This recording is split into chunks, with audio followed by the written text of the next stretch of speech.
Hi, வணக்கம் and welcome to my YouTube channel. நான் சேலத்திலேருந்து யுவராஜ் பேசுகிறேன்.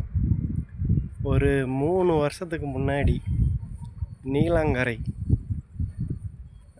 அப்போ நம்மளுடைய இளைய தளபதியாக இருந்தவர் விஜய், அவர் வீட்டுக்கு போய் அவரை பார்க்கலான்ட்டு ரொம்ப ஆர்வமாக அவர் வீட்டுக்கு போயிருந்தேன். நானும் அவர் வீட்டுக்கு போய் மணிக்கணக்காக வெயிட் பண்ணி அவரை பார்க்கலான்ட்டு வெயிட் பண்ணி பார்த்துருந்தேன். அவர் வெளியிலே வரவே இல்லை. ஆனால் என்ன மாதிரி நிறைய பேர் வீட்டு வாசலில் நின்று வீடியோ எடுத்தாங்க, ஃபோட்டோ எடுத்தாங்க. எல்லோரும் நிறைய பேர் வந்தாங்க. சரி, எப்படியும் வருவாருன்னு நானும் ரொம்ப நேரம் வெயிட் பண்ணி பார்த்துட்ருந்தேன். ஆனால் அந்த டைமில் அவர் வரல. அப்போ அவர் வீட்டு வாசலில் நின்று வீடியோ எடுத்தேன், ஃபோட்டோ எடுத்தேன். நான் ஒரு கடை வச்சு நடத்திட்டு இருந்தேன்.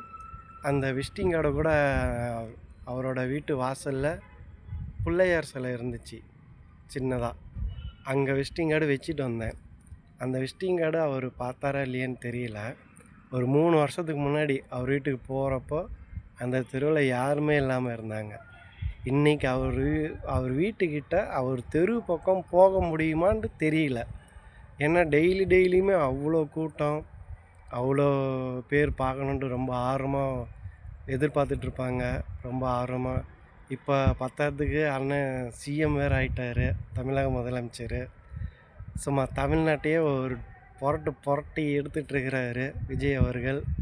அவருக்கு வாழ்த்துக்கள் சொல்லிக்கலாம். முதல்ல வாழ்த்துக்கள் சொல்லிவிட்டு, முக்கியமாக நிறையா பதிவுகள் இருக்குது. கொஞ்சம் கொஞ்சமாக வீடியோவில் அடுத்தடுத்து பதிவு போடலான்னு நினைக்கிறேன். முதல்ல ஃபஸ்ட் ஆஃப் ஆல் விஜய் முதல்ல எப்படி இருந்தாரோ அதே மாதிரி உடல் ஆரோக்கியத்தோடு நல்லா இருக்கணும் அப்படின்னு சொல்லி அவர் கர்த்தர் கிறிஸ்டின், அவரோட கடவுளையும் வேண்டிக்கலாம். நம்ம இந்து மதத்தை சேர்ந்த கடவுளையும் நம்மளும் வேண்டிக்கலாம். அவர் நல்லா இருந்தாக்கா தமிழ்நாடு ஆட்சியில் அடுத்தடுத்து நிறைய மாற்றங்கள் வரும், நிறைய திருப்பங்கள் வரும்னு நினைக்கிறேன். வரும். அதைத்தான் பண்ணிகிட்ருக்கிறாரு. அதுக்கான முயற்சி பண்ணிகிட்ருக்கிறாரு. முயற்சி நிறையா. அந்த கரூர் சம்பவத்தில் கூட எவ்வளவோ இது பண்ணி பார்த்தாங்க, எதுவும் பண்ண முடியல. அதையும் மீறி ஆட்சி ஆரம்பித்து 4 வருஷத்தில் முதலமைச்சர் ஆனது சரித்திரத்தில் யாருமே கிடையாது, அண்ணனை தவிர்த்து. 4 வருஷம் 3 வருஷம்தான் கட்சி ஆரம்பித்து இன்றைக்கி சிஎம்மாக உக்காந்து எல்லாரோட கண்கள்லேயும் விரலை விட்டு ஆட்டிகிட்ருக்கிறாரு. அவர் எல்லாரோடைய கண்களையும் விரலை விட்டு ஆட்டுறது இன்னொரு பக்கம் இருந்தாலும், அவர் உடலோட ஆரோக்கியம் முதல்ல பார்த்துக்கணும். ஃபஸ்ட்டு எப்படி அவரோட உடல் ஆரோக்கியத்தை எப்படி ஃபிட்டாக கரெக்டாக மெயின்டைன் பண்ணிகிட்டு இருந்தாரோ அதே மாதிரி இப்போவும் இருக்கணும். உடல் ஆரோக்கியத்தோடும் சுறுசுறுப்போடும் இருந்தால் தான் தமிழ்நாடுங்கிறது சின்ன மாநிலம் கிடையாது. நான் சேலத்தில் ஃபுட் டெலிவரி ஓட்டிகிட்ருக்கிறேன், ஜொமேட்டோ ஃபுட் டெலிவரி. நாங்களே ஒரு நாளைக்கு 50-60 கிலோமீட்டர் சுற்றுறோம். சேலத்தில் மட்டும் எவ்வளோ ஏரியா, சந்து பொந்து இந்து இடுக்குன்னு எவ்வளோ இடங்கள், எவ்வளோ வீடுகள், எவ்வளையோ பிரச்சனைகள் சேலத்துலேயே இருக்குது. அந்த மாதிரி தமிழ்நாடுங்கிறது சின்ன மேட்ரு கிடையாது, பெரிசு தமிழ்நாடுங்கிறது.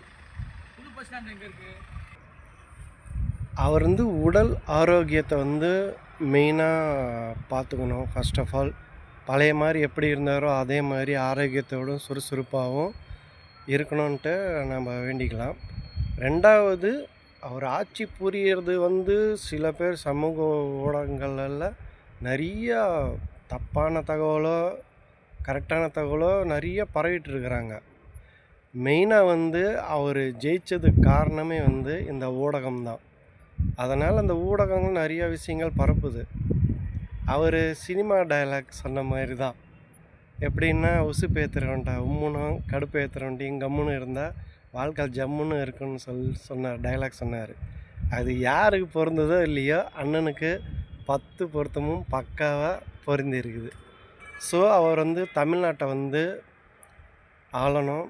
தமிழ்நாட்டை எந்த அளவுக்கு அவர் விருப்பப்பட்டு ஆட்சியில் உட்காந்து நல்லது செய்யணும்னு நினைச்சாரோ அந்த மாதிரி நல்ல விஷயங்கள்லாம் நிறையா செய்யணும்.